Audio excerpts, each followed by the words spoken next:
बहुत आसान भाषा में समझाऊंगा, इसलिए वीडियो को पूरा देखना। तो चलिए वीडियो को शुरू करते हैं, लेकिन उससे पहले चैनल को सब्सक्राइब कर लें और वीडियो को एक लाइक कर दें ताकि इस सीरीज की आने वाली कोई भी वीडियो आपसे मिस ना हो पाए हैं। सपोर्ट और रेजिस्टेंस क्या होता है? ये चार्ट्स पर बनने वाला सबसे महत्वपूर्ण जोन या एरिया होता है जहां पर मैक्सिमम क्वांटिटी में बाइंग और सेलिंग होती है। मार्केट के जिस लेवल या फिर जोन पर सबसे ज्यादा बाइंग होती है उसे हम सपोर्ट एरिया या जोन कहते हैं, और जिस लेवल या फिर जोन पर सबसे ज्यादा सेलिंग होती है उसे हम रेजिस्टेंस एरिया या जोन कहते हैं। इसे एक एग्जाम्पल से समझने की कोशिश करते हैं। मेरा फेवरेट स्टॉक है टाटा मोटर्स और इस समय इस स्टॉक का प्राइस 1000 रुपये पर चल रहा है। मुझे लगता है कि अगर ये स्टॉक प्राइस 900 रुपये पर आ जाए तो मैं इसे खरीद लूंगा। मेरे जैसे बहुत सारे बायर्स इस प्राइस पर खरीदना चाहेंगे, इसलिए यहां पर 900 रुपये का लेवल एक इंपॉर्टेंट सपोर्ट की तरह काम करेगा। मैंने पहले ही बता दिया कि जहां ज्यादा बायर्स होते हैं वह एक इंपॉर्टेंट सपोर्ट एरिया होता है। ऐसा इसलिए क्योंकि मार्केट में शेयर्स लिमिटेड क्वांटिटी में होते हैं और अगर बहुत सारे बायर्स एक साथ खरीदने लगें तो उस स्टॉक की डिमांड बढ़ जाती है, जिससे स्टॉक का प्राइस भी बढ़ने लगता है। अब आपने टाटा मोटर्स के शेयर को 900 रुपये पर खरीद लिया, लेकिन जब प्राइस 1200 रुपये पर पहुंचा तो आपको लगा कि अब प्रॉफिट बुक करना चाहिए, क्योंकि पहले जब इसका प्राइस 1200 रुपये हुआ था तो वहां से प्राइस नीचे गिर गया था। आप जैसे बहुत सारे शेयर होल्डर्स भी यही सोचेंगे और तब 1200 रुपये का एरिया रेजिस्टेंस एरिया की तरह काम करेगा, क्योंकि यहां शेयर्स की सप्लाई बढ़ जाती है जिससे प्राइस नीचे गिरने लगता है। सप्लाई और डिमांड को रियल लाइफ एग्जाम्पल से समझते हैं। मेरे गांव में 4 बजे शाम को सब्जी मार्केट लगता है। अगर आप 4 से 5 बजे के बीच में मार्केट जाएंगे तो आपको सब्जी थोड़ी महंगी मिलेगी, क्योंकि उस समय मार्केट में बहुत सारे बायर्स होते हैं जिससे सब्जी की डिमांड ज्यादा होती है। लेकिन अगर आप 6 बजे मार्केट जाएंगे तो उस समय बायर्स कम होते हैं और सेलर्स जल्दी से जल्दी सब्जी बेचने की कोशिश करते हैं, जिससे सब्जी का प्राइस कम हो जाता है। अब आप समझ गए होंगे कि डिमांड और सप्लाई कैसे काम करती है। अब सपोर्ट और रेजिस्टेंस की रिलेशन समझते हैं। सपोर्ट एरिया का मतलब है ज्यादा बायर्स और ज्यादा बायर्स मतलब हाई डिमांड। इसका उल्टा रेजिस्टेंस एरिया का मतलब है ज्यादा सेलर्स और ज्यादा सेलर्स मतलब हाई सप्लाई। अब हम सपोर्ट और रेजिस्टेंस का सिंपल वर्जन सीख चुके हैं।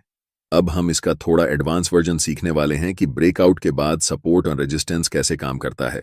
यहां पर भी हम टाटा मोटर्स का ही एग्जाम्पल लेते हैं। 1200 की इंपॉर्टेंट लेवल पर सेलर्स अपने शेयर्स बेचते हैं, लेकिन बहुत सारे बायर्स को लगता है कि अभी भी प्राइस कम है और वे इस स्टॉक को बड़ी क्वांटिटी में खरीदने लगते हैं, जिससे यह इंपॉर्टेंट लेवल स्ट्रांगली ब्रेक होकर ऊपर चला जाता है। ऐसी सिचुएशन में 1200 का इंपॉर्टेंट रेजिस्टेंस एरिया अब सपोर्ट एरिया की तरह काम करेगा। और इसका उल्टा, अगर 900 का लेवल ब्रेक हो जाता है और प्राइस नीचे चली जाती है तो अगली बार जब प्राइस वापस ऊपर आएगी तो उस समय 900 का इंपॉर्टेंट एरिया रेजिस्टेंस एरिया की तरह काम करेगा।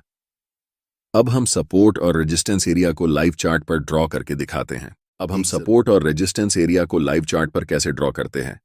चार्ट्स पर सपोर्ट और रेजिस्टेंस एरियाज ड्रॉ करने के लिए सबसे पहले हमें स्विंग्स को आइडेंटिफाई करना आना चाहिए। स्विंग्स ऐसे पॉइंट होते हैं जहां से प्राइस रिवर्स होती है। स्क्रीन पर दिख रहा चार्ट 8 अक्टूबर का 5 मिनट टाइम फ्रेम में टाटा मोटर्स का है। सबसे पहले प्राइस इस पॉइंट से ऊपर गई, इसलिए इसे स्विंग लो कहेंगे। वहीं प्राइस इस लेवल पर पहुंचकर नीचे गई, इसलिए इसे स्विंग हाई कहेंगे। इसी तरह सभी स्विंग्स को चार्ट्स पर आइडेंटिफाई करते हैं। चार्ट्स पर ड्रॉ करने के लिए टूल्स में जाकर रेक्टेंगल टूल को सिलेक्ट करना है। टाटा मोटर्स की पहली 5 मिनट कैंडल का हाई एक रेजिस्टेंस की तरह काम करेगा और स्विंग लो, जहां से प्राइस रिवर्स होकर ऊपर गई, एक सपोर्ट की तरह काम करेगा।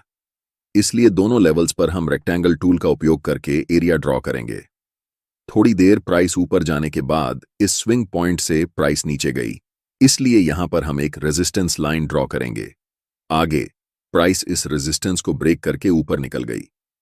अब ध्यान देने वाली बात यह है कि यहां पर ब्रेकआउट हो चुका है, इसलिए जो लेवल पहले रेजिस्टेंस का काम कर रहा था अब वह सपोर्ट का काम करेगा। आगे प्राइस 3 बार इस सपोर्ट एरिया पर आकर वापस ऊपर गई। यही होती है एक इंपॉर्टेंट सपोर्ट और रेजिस्टेंस लेवल की पावर। सबसे ऊपर वाले रेजिस्टेंस एरिया को प्राइस रिस्पेक्ट करके नीचे आती है।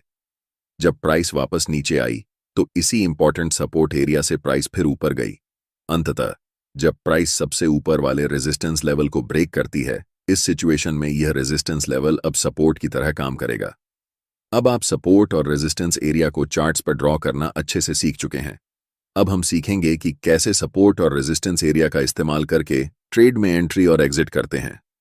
इस चार्ट में हमने 5 मिनट टाइम फ्रेम में सपोर्ट और रेजिस्टेंस को ड्रॉ किया है, इसलिए ट्रेड लेने के लिए हम लोअर टाइम फ्रेम का इस्तेमाल करेंगे। इस सिचुएशन में हम 3 मिनट या 1 मिनट टाइम फ्रेम में एंट्री करने के लिए हमें कैंडलस्टिक पैटर्न का खास ध्यान रखना है। अभी तक हमने आपको कैंडलस्टिक पैटर्न के बारे में नहीं बताया है, लेकिन आने वाले वीडियो में हम सभी कैंडलस्टिक पैटर्न्स को डिटेल में समझाएंगे। अभी के लिए हम 2 कैंडलस्टिक पैटर्न्स को समझते हैं। पहला हैमर कैंडलस्टिक पैटर्न और दूसरा बुलिश एनगल्फिंग पैटर्न है। ये दोनों कैंडलस्टिक पैटर्न्स अगर सपोर्ट एरिया में बनते हैं तो यह संकेत देते हैं कि प्राइस अब यहां से ऊपर जाएगी, और इसका जस्ट ऑपोजिट इन्वर्टेड हैमर और बेरिश एनगल्फिंग कैंडलस्टिक पैटर्न्स अगर रेजिस्टेंस एरिया में बनते हैं तो यह संकेत देते हैं कि प्राइस अब यहां से नीचे जाएगी। इन चारों कैंडलस्टिक्स को अभी के लिए याद रखें। आने वाले वीडियो में हम इन सभी कैंडल्स को डिटेल में डिस्कस करेंगे, तो चिंता करने की कोई बात नहीं है। अब हम पहले 2 कैंडलस्टिक पैटर्न्स यानी हैमर और बुलिश एनगल्फिंग को सपोर्ट एरिया में खोजते हैं। पहले यह एरिया एक रेजिस्टेंस था, लेकिन ब्रेकआउट के बाद यह सपोर्ट बन चुका है। इस सपोर्ट एरिया में हमें हैमर कैंडलस्टिक दिखाई दे रहा है। ट्रेड में एंट्री करने के लिए हम हैमर कैंडलस्टिक की हाई को मार्क करेंगे। जब नेक्स्ट कैंडल इस लाइन को ब्रेक करेगी तो हम ट्रेड में बाय पोजीशन में एंट्री करेंगे। हमारा स्टॉप लॉस हैमर कैंडल की लो या सपोर्ट एरिया में से जो ज्यादा नीचे होगा वह रहेगा। हमारा पहला टारगेट नियरेस्ट रेजिस्टेंस लेवल होगा। दूसरी बार जब प्राइस सपोर्ट एरिया में आती है तो यह एक स्ट्रॉन्ग बुलिश कैंडल बनती है। यहां भी ट्रेड में एंट्री के लिए इस कैंडल की हाई को मार्क करेंगे। जब नेक्स्ट कैंडल इस लाइन को ब्रेक करेगी तो हम ट्रेड में बाय साइड एंट्री लेंगे।